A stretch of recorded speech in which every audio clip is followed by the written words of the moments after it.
Sao anh còn đến đây nữa chứ? Anh về đi.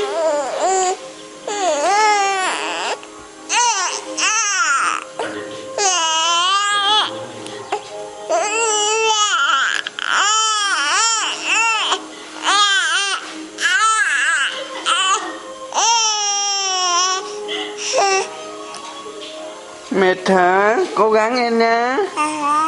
Cố gắng lên nha. Em tới đây tìm tôi có chuyện gì nữa? Em muốn nhờ chị giúp đỡ. Đừng có liên quan đến chú em nha. Em Em nghĩ em cũng được. Nhưng mà em phải thắng. Chị về. Em đã đặt mình chào. À, được rồi, được rồi. Xin chị. Em bỏ tập quý tất cả mọi chuyện trước kia của mình.